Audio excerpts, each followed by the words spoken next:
Hello students, welcome to our channel live education Pundri. तो हम ये चैप्टर कर रहे थे 12th क्लास का सॉल्यूशन। अभी तक हमने क्या किया था कि हेनरी लॉ कर लिया है,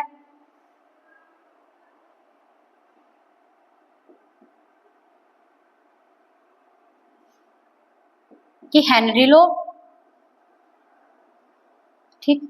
आज हम एक इंपॉर्टेंट टर्म करेंगे राल्ड्स लॉ, ठीक। अब हमारे पास यहाँ पर क्या है कि राल्ड्स लॉ अकॉर्डिंग टू, ये हमारे पास एक साइंटिस्ट थे, इन्होंने बताया था vapour pressure of a solution containing a non-volatile solute is directly proportional to mole fraction of the solvent। अब ये चीज हमारे पास कैसे होगी, हमने अब राल्ड्स लॉ किया है, हमने यहाँ पे केस लिया है सॉलिड इन लिक्विड, मतलब कि हमारे पास सॉलिड क्या है, non volatile solute. Volatile means कि ये इजीली हमारे पास वेपर्स में कन्वर्ट नहीं होंगे, और एक हमारे पास वोलेटाइल है सोलवेंट।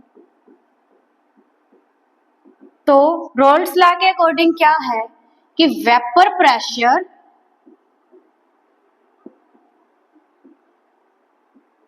ठीक है, हमने यही डेफिनेशन की है ना अभी, देखो ये कि vapour pressure of A solution containing a non-volatile solute is directly proportional to mole fraction of the solvent। अब देखो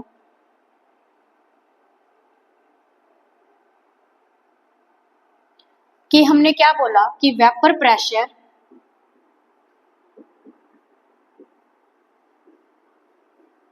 of non volatile solute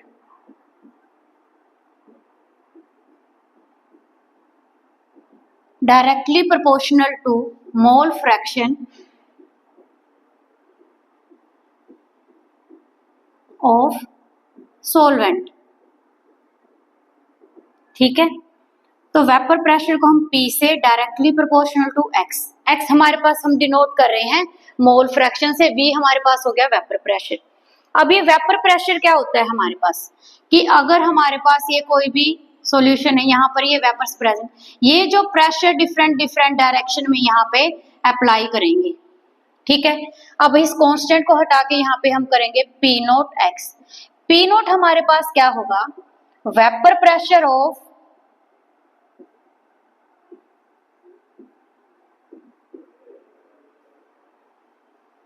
pure solvent. अगर हम ग्राफ ड्रॉ करते हैं मोल फ्रैक्शन और वेपर प्रेशर में, तो वो हमारे पास आएगा एक स्ट्रेट लाइन ग्राफ, ठीक है। ये हमने केस किया है राल्ड्स लॉ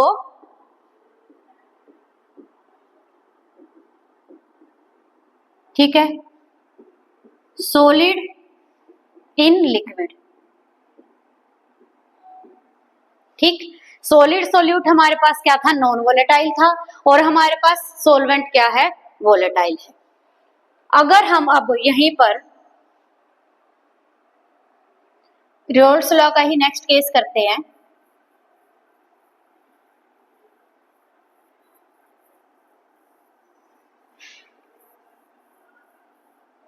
हम करेंगे यहाँ पर राल्ड्स लॉ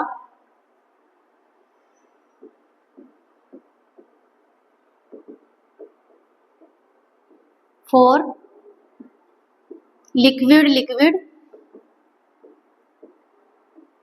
ठीक। अभी हमने क्या था, सॉलिड इन लिक्विड, अब हम यहाँ पे लिक्विड लिक्विड सॉल्यूशन लेंगे कि बोथ आर वोलेटाइल, ठीक है। अब यहाँ पर हमारे पास अगर हमने टू कंपोनेंट लिए हैं, 1 and 2 कंपोनेंट्स,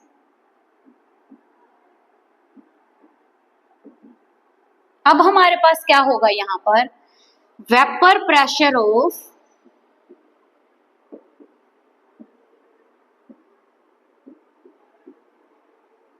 फर्स्ट कंपोनेंट हमने वहां पे सॉलिड इन लिक्विड के केस में क्या था कि वेपर प्रेशर हमारे पास किसके डायरेक्टली प्रोपोर्शनल मोल फ्रैक्शन के। अब यहाँ पर भी हम यही चीज करेंगे कि वेपर प्रेशर हमने दो कंपोनेंट लिए हैं, लिक्विड लिक्विड है, दोनों क्या होंगे वोलेटाइल होंगे। तो यहाँ पर हमारे पास क्या होगा कि vapour pressure of first component directly proportional to mole fraction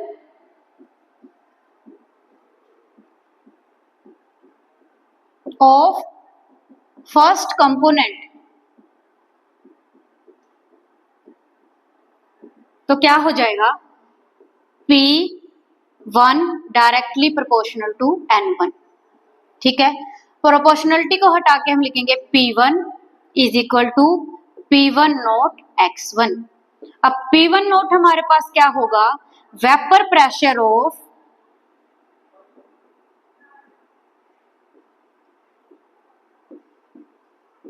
pure component.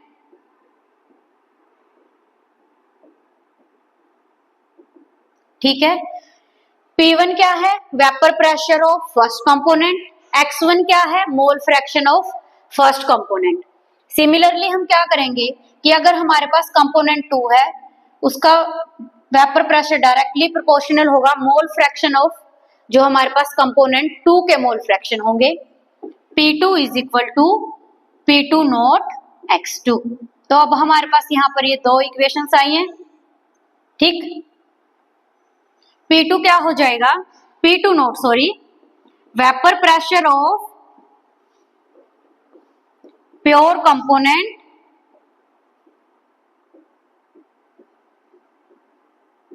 Two. ठीक है, अब अकॉर्डिंग टू डाल्टन्स लॉ क्या हो जाएगा हमारे पास, जो टोटल वेपर जो हमारे पास वेपर प्रेशर होगा वो हो जाएगा दोनों कंपोनेंट के वेपर प्रेशर के सम के इक्वल।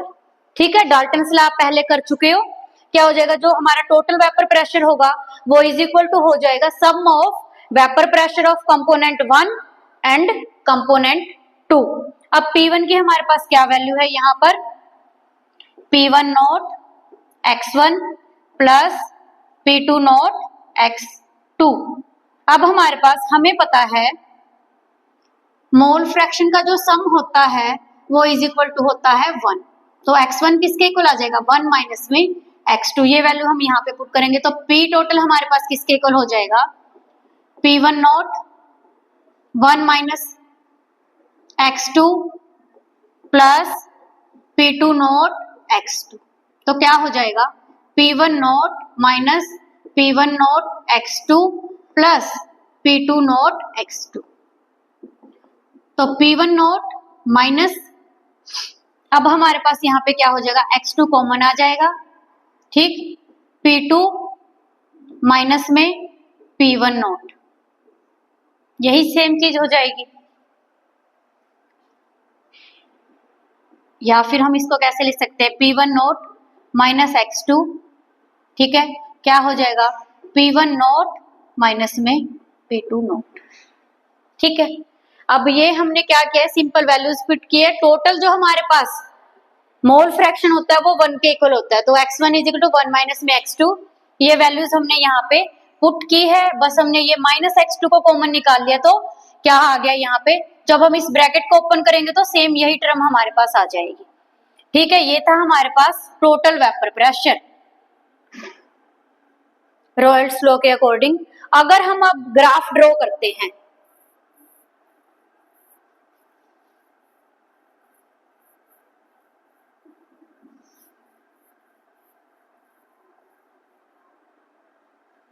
हम ग्राफ क्या लेंगे, मोल फ्रैक्शन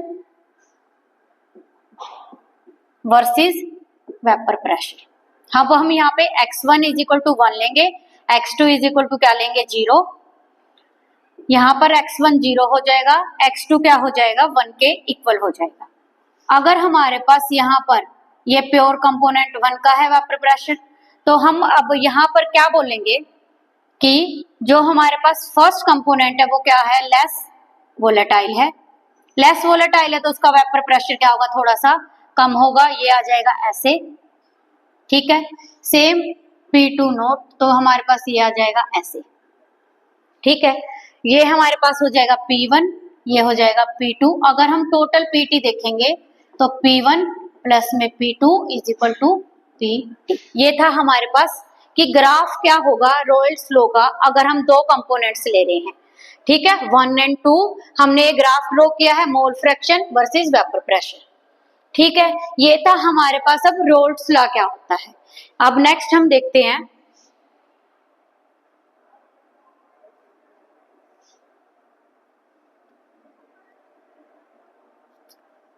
अब देखो, वेपर प्रेशर मैंने आपको बता दिया था, pressure exerted by its vapours when it is in dynamic equilibrium with liquid in a closed container. Raoult's law हमने कर लिया। मैंने ये केस, तो ये डेफिनेशन हमें दे रखी है, ए नॉन वोलेटाइल सोल्यूट, मतलब कि सॉलिड इन लिक्विड। मैंने आपको दोनों केसेस करवा दिए, लिक्विड इन लिक्विड भी और सॉलिड इन लिक्विड भी। नेक्स्ट हमारे पास क्या डेफिनेशन आई है, अब एक न्यू टर्म आएगी, ideal solution. A solution which obey Raoult's law at all concentration and temperatures is known as ideal solution. ठीक है, अब आइडियल सॉल्यूशन क्या हो गया कि जो हमारे, देखो आइडियल कोई चीज नहीं होती, बट यहाँ पर हम आइडियल क्या बोल रहे हैं, जो हमारे पास रोल्स लॉ को ऑल कंसंट्रेशन एंड टेम्परेचर्स पर क्या करेगी, फॉलो करेगी। अब क्या होता है, अगर हम चेंज इन वॉल्यूम देखें सॉल्यूशन का, वो इज इक्वल टू 0 है। There is no change in volume when it is in ideal solution.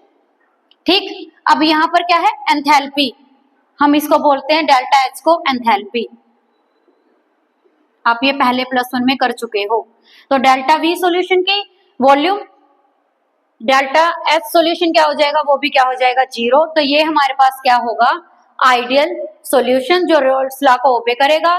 Delta V solution 0 हो जाएगा और डेल्टा H सॉल्यूशन भी हमारे पास क्या हो जाएगा, 0 हो जाएगा।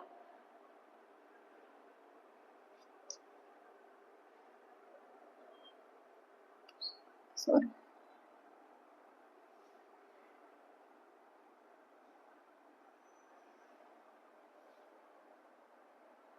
अब यहां पर देखो,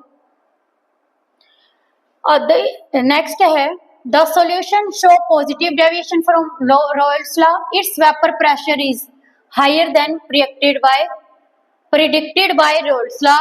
अब हमारे पास यहाँ पर दो टर्म्स आई है। अभी तक हमने क्या किया था, आइडियल सॉल्यूशन, हमारे पास होता है non ideal solution. Ideal solution में हमने क्या बोला, ये रोल्स लॉ को क्या करेगा, ओबे करेगा।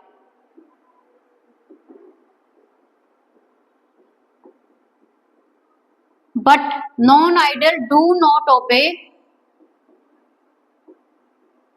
Roles law under all condition of temperature and pressure.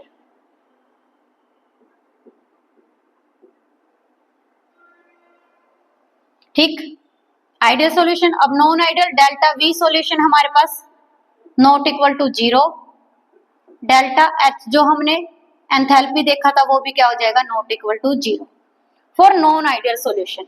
अब मैंने आइडियल सॉल्यूशन में क्या बोला था कि रोल्स लॉ को ओबे करेगा। अब रोल्स लॉ क्या था हमारे पास, कि हमने अभी किया था पहले कि रोल्स लॉ के अकॉर्डिंग क्या था, P is equal to P naught X। ठीक है, मोल फ्रैक्शन, वेपर प्रेशर किसके डायरेक्टली प्रोपोर्शनल होगा हमारे पास, मोल फ्रैक्शन के, यही रोल्स लॉ था। अब ये क्या होगा, आइडियल सॉल्यूशन में तो ये ओबे कर जाएगा, नॉन आइडियल सॉल्यूशन में अब हमने यही चीज की है, ये ओबे नहीं करेगा। ये ओबे नहीं करेगा जब हमारे पास यहाँ पर, अब नॉन आइडियल के लिए हम दो केसेस करेंगे कि या तो उसकी वो क्या करेगा, पॉजिटिव होगा, या फिर वो क्या होगा, नेगेटिव होगा। ठीक है, अब क्या होगा यहाँ पर, इसके अकॉर्डिंग अगर या तो हमारे पास कोई कंपोनेंट है, हमारे पास क्या हो जाएगा, एक्स ए पी नोट ए, ठीक, पी बी कोई अनदर है, सेकंड कंपोनेंट है पी बी नोट। मतलब कि या तो ये वैल्यू हमारे पास क्या करेगी, जो हमारे पास कंपोनेंट है कि वेपर प्रेशर जो हमने कंपोनेंट का वो ज्यादा हो जाएगा हमारे पास उससे, या फिर हमारे पास क्या होगी, ये वैल्यूज लेस देन हो जाएगी। अब हमने देखना है कि पॉजिटिव और नेगेटिव कैसे होंगे।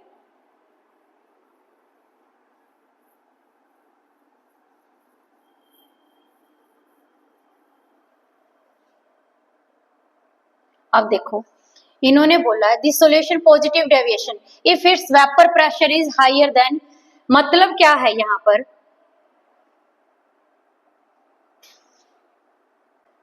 पॉजिटिव डेविएशन के केस में क्या बोला गया है,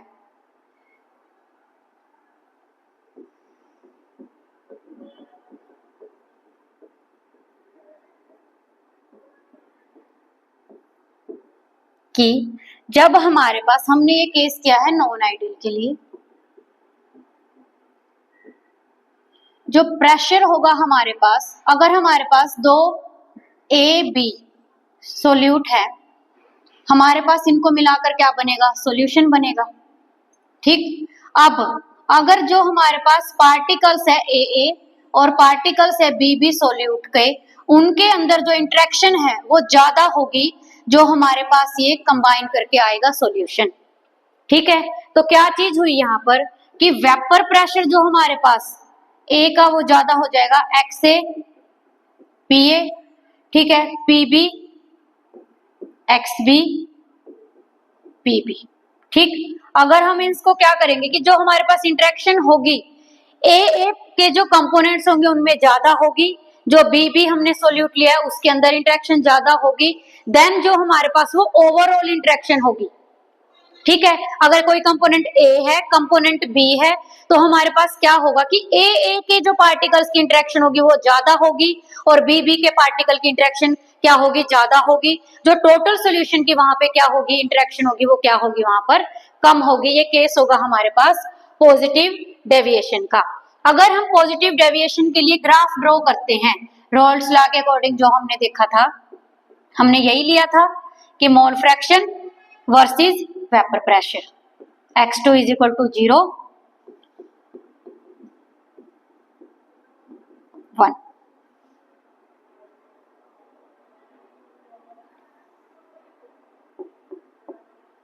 अगर हम a ले रहे हैं यहाँ पे,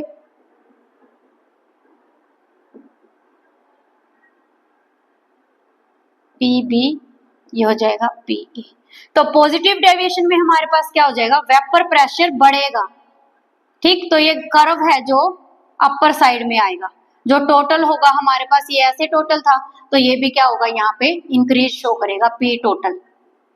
ठीक है, तो ये क्या है हमारे पास, पॉजिटिव डेविएशन में वैल्यू क्या करेगी, इंक्रीज करेगी। ठीक है, हमने वही कि जो हमारे पास एक कंपोनेंट होगा, अगर ए बी या 1 2 हम जो भी डिनोट कर रहे हैं, वो क्या होगा हमारे पास, लेस वोलेटाइल होगा, तो हमने इसकी वैल्यू थोड़ी सी डाउन ली है। अगर वो मोर वोलेटाइल है तो उसका वेपर प्रेशर क्या होगा, हमारे पास ज्यादा होगा। ठीक, ये केस था हमारे पास पॉजिटिव डेविएशन का। अगर हम नेगेटिव डेविएशन का केस करते हैं,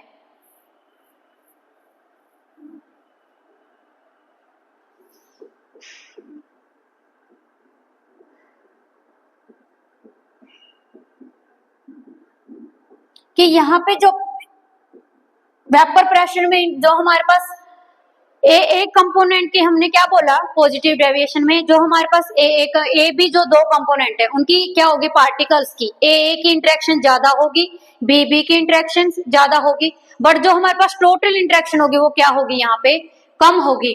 तो सेम केस अगर हम यहाँ पर देखें तो हमारे पास ये हो जाएगा P A naught X A plus P B naught X B. ठीक, तो पी बी, अगर हम इनके इंटरेक्शन देख रहे हैं, P B naught X B, कुछ भी ले सकते हो आप, ये आगे पीछे कुछ नहीं ऐसा होता है। ठीक है, तो इनकी इंटरेक्शन क्या हो जाएगी, यहाँ पे कम हो जाएगी। तो अब अगर हम यहाँ पे ग्राफ ड्रॉ करते हैं, ठीक, तो नेगेटिव डेविएशन का हमारे पास क्या ग्राफ आएगा, ग्राफ आपने जरूर ड्रॉ करना है, वही mole fraction x1 is equal to 1, x2 is equal to 0 1। यहाँ पे ये हमारे पास हमने वेपर प्रेशर लिया है P1 नोट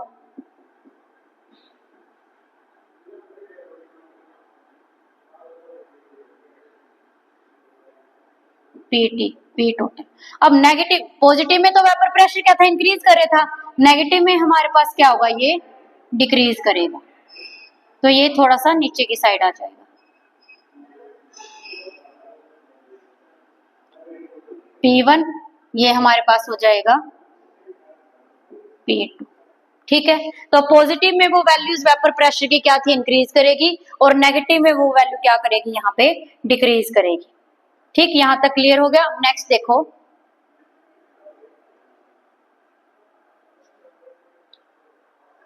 यही किया है हमने कि vapour pressure is lower than predicted, जो मतलब कि वेपर प्रेशर हमारे पास क्या बोला है, जो रोल्स लॉ में हमने प्रिडिक्ट करा था, वो पॉजिटिव डेविएशन के केस में क्या होगा कि कम होगा। देखो यही बोला है, if its vapour pressure is higher,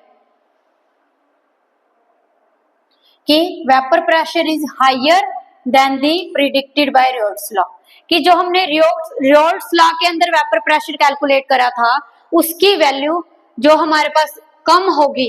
ठीक है, जो हमने वेपर प्रेशर यहाँ पर पॉजिटिव डेविएशन के लिए लिया है, यही सेम होगा हमारे पास, मतलब कि इसके ऑपोजिट हो जाएगा नेगेटिव के लिए। यहाँ पर रोल्स लॉ की वैल्यू क्या हो जाएगी, हायर हो जाएगी। अब नेक्स्ट हम करेंगे colligative properties, most important part. ठीक है, अब इसी में फिर हम डिटेल में स्टडी करेंगे relative lowering in vapour pressure, elevation of boiling point, depression of freezing point and osmotic pressure. ठीक है, that's all for today, thank you.